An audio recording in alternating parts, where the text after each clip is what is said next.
हाय नमस्ते दोस्तों, कैसे हैं आप सब लोग। आज की वीडियो में आप सबका बहुत स्वागत है। आज हम लोग the power of your subconscious mind के हिंदी वर्जन का सेकंड पार्ट पढ़ेंगे। पहला पार्ट पिछले वीडियो में मैंने डाला था। उम्मीद करती हूँ कि आप सबको वो पसंद आया होगा। तो चलिए बिना देरी किए हुए दूसरे पार्ट की रीडिंग स्टार्ट करते हैं। मैं अपने वीडियोस में आपके लिए बुक की रीडिंग कर रही हूँ, ठीक है। लेकिन जहाँ पर भी कोई चीज़ ज़्यादा होगी, जैसे कि सेकंड पार्ट थोड़ा सा लंबा है, तो कुछ चीज़ों को मैं कंक्लूड करके आपको सारांश के रूप में बता दूंगी, ठीक। तो चलिए स्टार्ट करते हैं सेकंड पार्ट, जिसका नाम है आपका अपना मन और मस्तिष्क कैसे कार्य करता है। इस पार्ट में जो है राइटर ने हमको ये बताया कि हमारा जो मन है और मस्तिष्क है उसको वो कैसे कार्य करता है, उसकी कार्य प्रणाली क्या है, ठीक। आपके पास जो मन अथवा मस्तिष्क है, आपको उसे उपयोग करना सीखना चाहिए। आपके मस्तिष्क के दो पहलू हैं, एक चेतन जो तर्क करता है और दूसरा अवचेतन जो तर्कहीन है। चेतन मतलब कॉन्शियस माइंड जो हर चीज को लॉजिक के आधार पर करता है, और अवचेतन मतलब सबकॉन्शियस माइंड वो तर्क नहीं करता, वो लॉजिक नहीं ढूंढता, ठीक। आप अपने चेतन मस्तिष्क से सोचते हैं और अपनी आदत अभ्यास के अनुसार जो भी आप सोचते हैं वो आपके अवचेतन में बस जाता है और आपकी सोच की प्रकृति के अनुसार उसकी रचना करता है, ठीक। मतलब चेतन के अकॉर्डिंग आप सोचते हैं, लेकिन जैसा आप सोचते हैं वो अवचेतन में वो अपने आप ही बस जाता है। आपकी भावनाओं और रचनात्मक मस्तिष्क का स्थान आपका अवचेतन मस्तिष्क है। यदि आप अच्छा सोचेंगे तो अच्छा होगा और बुरा सोचेंगे तो बुरा होगा। आपका मस्तिष्क इसी तरीके से कार्य करता है, मतलब सब कुछ आपके थॉट्स पर डिपेंड करता है। याद रखने योग्य एकमात्र बिंदु है कि जो अवचेतन है, मतलब जो सबकॉन्शियस है, एक बार आपका विचार स्वीकार कर लेता है तो यह उसे कार्यान्वित करना शुरू कर देता है। ये एक बहुत दिलचस्प और गूढ़ सत्य है। गूढ़ मतलब बहुत ही डीप ट्रूथ है कि जो अवचेतन मस्तिष्क है उसके नियम अच्छे और बुरे पर एक ही तरह से कार्य करते हैं। यह नियम जब नकारात्मक ढंग से में प्रयोग में लाया जाता है तब ये पराजय, हताशा और दुख का कारण बनता है। लेकिन जब आपके सोचने की प्रकृति सामंजस्यपूर्ण और रचनात्मक होती है, मतलब कि क्रिएटिव होती है, तब आप एक उत्तम स्वास्थ्य, मतलब एक अच्छी हेल्थ, सफलता, सक्सेस और समृद्धि, मतलब एबंडेंस का अनुभव भी कर सकते हैं। सही दिशा में सोचने और अनुभव करने के लिए मानसिक शांति और स्वस्थ शरीर का होना बहुत जरूरी है। जिस चीज की आप मानसिक रूप से चाहत और सोच रखेंगे, आपका अवचेतन मन उसे स्वीकार कर आपके अनुभव को साकार करता है। जरूरी बात केवल यह है कि आपको अपने अवचेतन मस्तिष्क को अपना विचार स्वीकार कराना होगा। तब आपके अवचेतन मन का नियम स्वास्थ्य, शांति और जिस पद की भी आप कामना कर रहे हैं उसे फलीभूत करेगा, ठीक। आपके आदेश को आपका अवचेतन उसी रूप में लाएगा जैसा विचार आपने उस पर गढ़ा है। मतलब कि आपका सबकॉन्शियस बहुत पावरफुल है, लेकिन आप जो भी अपने जीवन में पाना चाहते हैं, बस आपको वो विचार एक बार अपने सबकॉन्शियस में बिठा देना है। इसीलिए कहते हैं कि जो हम बोलते हैं, जो हम सोचते हैं, उसका हमारे जीवन पर बहुत प्रभाव पड़ता है। आपके मन का नियम है, जिस प्रकार का विचार आप अपने चेतन मन में रखते हैं, मतलब कि कॉन्शियस माइंड में रखते हैं, उसी के अनुरूप आपका अवचेतन मन प्रक्रिया देता है।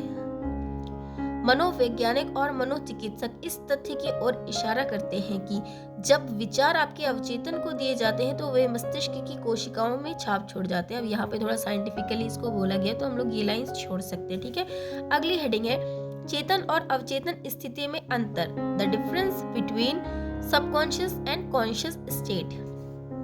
देखिए, आपको याद रखना होगा कि ये दो मस्तिष्क नहीं है, बल्कि एक ही मस्तिष्क की क्रियाशीलता के दो कार्य क्षेत्र हैं। मतलब मस्तिष्क हमारा एक ही है, बस उसके कार्य क्षेत्र दो हैं।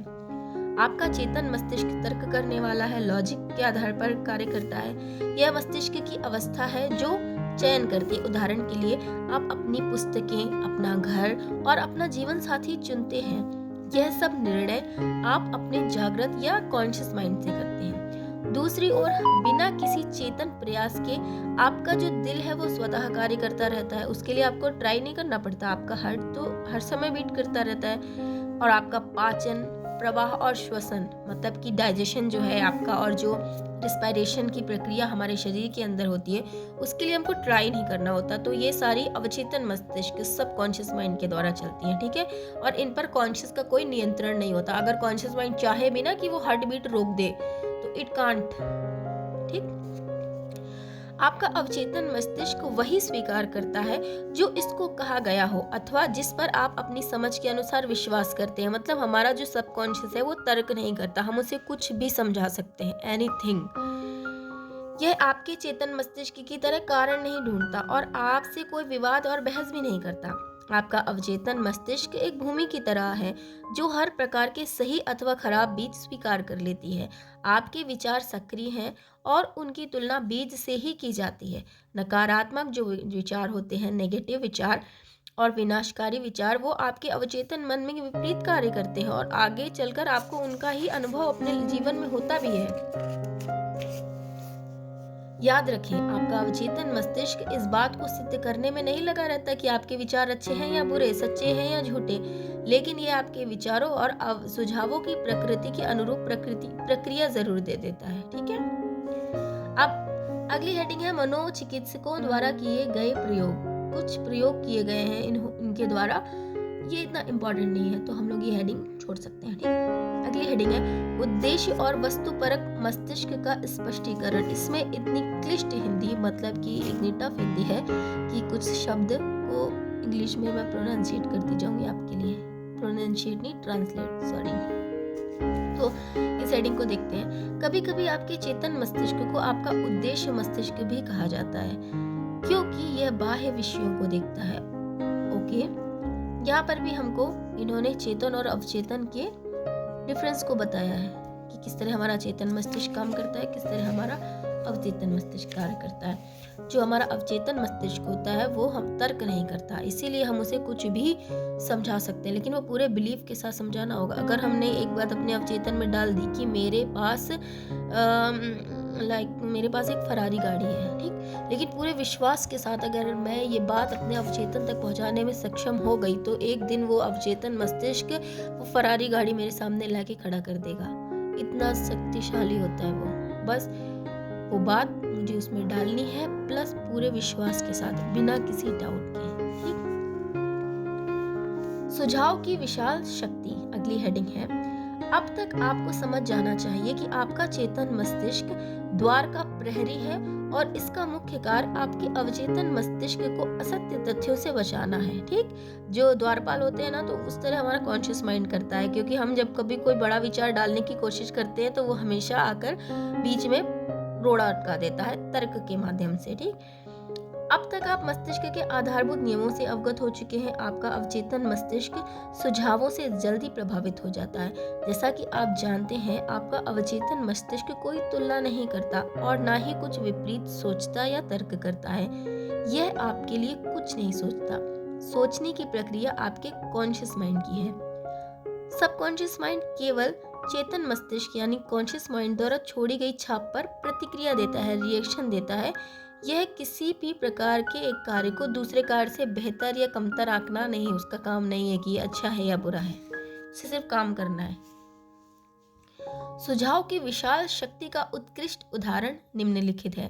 कल्पना करो, आप जहाज पर सवार हो रहे छोटे ठिगने व्यक्ति से यह बात करें, क्या कि आप बहुत बीमार लग रहे हैं, आप कितने पीले पड़ गए हैं, मुझे यकीन है कि आप बहुत बीमार हो जाएंगे, मैं आपको केबिन तक पहुंचाने में सहायता करता हूँ। आपकी यह बात सुनकर वो यात्री सच में पीला पड़ जाता है। आपका उसे बीमारी से जोड़ना उसे अपने डर और आशंका से जोड़ता है। वो अपनी बर्थ तक जाने में आपकी सहायता भी स्वीकार कर लेता है, और जिस प्रकार का नकारात्मक सुझाव आपने उसे दिया वो उसकी स्वीकारोक्ति ने परिणाम दिखाया। मतलब हम किसी भी बात को, जैसे हमने सुझाव दिया उसको कि आप बीमार हैं, और उसके सबकॉन्शियस ने तुरंत एक्सेप्ट कर लिया और वो सच में बीमार की तरह रिएक्ट भी करने लगा।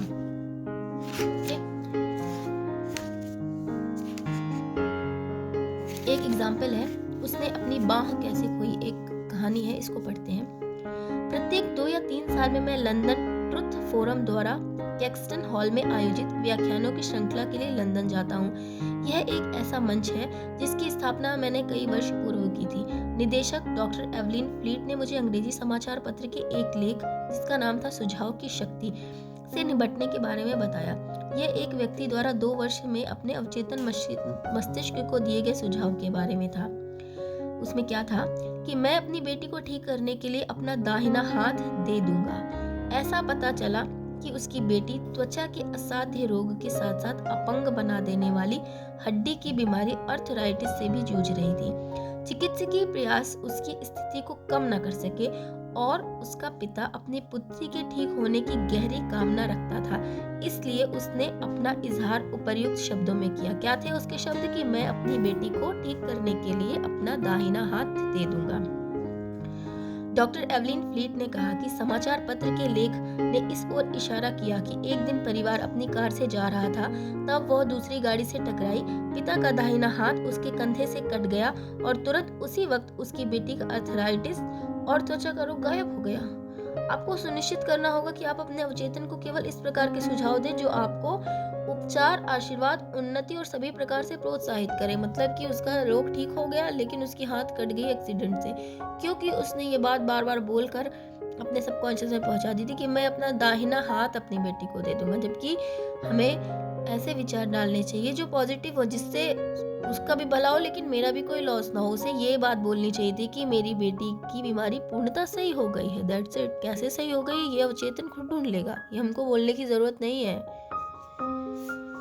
ओके। उसकी याददाश्त कैसे लौटाई? देखिए इसमें कई सारे एग्जाम्पल हैं, इनको हम लोग पढ़ेंगे। एक स्त्री थी जिसकी आयु 75 वर्ष थी। उसकी स्वयं को कहने की आदत थी कि मेरी याददाश्त खो गई है। उसने इस आदत को उल्टा कर लिया और हर दिन में कई बार स्वभाव को यह कह देती कि आज से मेरी याददाश्त हर क्षेत्र में सुधर रही है। हर समय और जगह जिसको जानने की मुझे आवश्यकता है वह मुझे हमेशा याद रहेगी। इस तरह से मिली छाप स्पष्ट और ज्यादा निश्चित होगी। मैं स्वतः ही उन्हें आसानी से बनाए रखूंगी। जिस किसी चीज को मुझे याद रखने की आवश्यकता है वह मेरे मस्तिष्क में सही दशा में उपस्थित हो जाएगी। मैं तेजी से प्रतिदिन उन्नति कर रही हूँ और बहुत ही शीघ्र मेरी याद पहले से कहीं बेहतर हो जाएगी। 3 सप्ताह खत्म होने पर उसकी याददाश्त फिर से सामान्य हो गई। मतलब बोलने से ही कितना हमारी लाइफ में इम्पैक्ट होता है। पहले वो बोलती थी कि मेरी याददाश्त खो रही है, तो एक्चुअल में उसकी याददाश्त खो गई। लेकिन फिर उसने अपनी इन बातों को पलट दिया और सब पॉजिटिव वर्ड्स बोलने लगी कि मेरी याददाश्त अच्छी है, मुझे हर चीज़ टाइमली याद आ जाती है। तो ऐसा ही हुआ। तो इस पूरी यूनिट में लेखक जो है वो यही बताने का प्रयास किया है उन्होंने कि किस तरह हम अपने सबकॉन्शियस को समझा सकते हैं ऐसी बातें जो हम अपने जीवन में चाहते हैं। तो आज से हमें ये डिसाइड करना है कि हमें कोई भी नेगेटिव बात अपने माइंड में नहीं रखनी है। हमें अपने जीवन में जो चाहिए पॉजिटिव चीज़ें बस वही बोलना है और वही सोचना है, तो वो हमारे जीवन की रियलिटी बनकर हमारे सामने आ जाएंगी। जैसे हम लोगों की आदत होती है ना कि मेरे साथ तो हमेशा ये होता है, मैं यहाँ जाती हूँ तो हमेशा भीड़ ही मिलती है, मुझे कभी टाइम से, मतलब ये हम लोग की आदत बन जाती है। तो ये सच में हमारे जीवन में यही होता ही रहता है, क्योंकि हम लोग कभी ध्यान नहीं देते कि हम बोलते भी तो वही हैं। आज से हम लोग को अपनी बातों को पलट देना है कि मुझे तो टाइमली, हर चीज़ मुझे टाइमली मिल जाती है, मैं जहाँ जाती हूँ मुझे भीड़ नहीं मिलती, मैं बैंक में जाती हूँ तो मेरा काम सबसे पहले हो जाता है। छोटी छोटी चीज़ें हैं, लेकिन इनको बार बार बोल के हम अपने जीवन की छोटी छोटी चीज़ों को सुधार के अपना पूरा जीवन सुधार सकते हैं। तो ये वाली यूनिट में, पूरे यूनिट में जो लेखक है उन्होंने यही बताया है बहुत सारे एग्जाम्पल्स के माध्यम से कि कैसे लोगों ने अपने विचार चेंज करके, अपने वर्ड्स चेंज करके अपनी जीवन चेंज कर लिया, अपने जीवन में आने वाली बड़ी बड़ी बीमारियों को खत्म कर दिया, सही कर दिया। ठीक है, तो हमारा अवचेतन मस्तिष्क, ये यूनिट हमें ये सिखाती है कि हमें कैसे अपने अवचेतन मस्तिष्क से काम करवाना है, कैसे, और हमें अपने विचार उसके अंदर डालने हैं। और वो विचार हम कैसे डालेंगे? बार बार उन विचारों को बोल के, बिना डाउट के और बिना अच्छाई बुराई की समझ के कि ये बहुत बड़ी चीज़ है या बहुत छोटी चीज़ है। हमें बस उन विचारों को अपने सबकॉन्शियस तक पहुंचाना है। फिर भी हमारे सबकॉन्शियस माइंड का काम है कि वो उन्हें सच करके हमारे जीवन में उतार देगा। ठीक है, तो सबकॉन्शियस माइंड लॉजिक नहीं समझता, और हमको भी लॉजिक के बारे में नहीं सोचना है। जो जो कॉन्शियस माइंड प्रहरी की तरह दरवाजे पे खड़ा है ना, हमें उसको पार करके अपनी बातों को सबकॉन्शियस तक पहुंचाना है। ठीक है, आई होप कि ये समझ आया होगा, आपको अच्छा लगा होगा। अगर अच्छा लगा हो तो प्लीज़ इस वीडियो को एक लाइक दीजिए, मेरे चैनल को सब्सक्राइब कीजिए और ये वीडियो अपने दोस्तों के साथ शेयर कीजिए। Thanks for watching the video, have a nice time.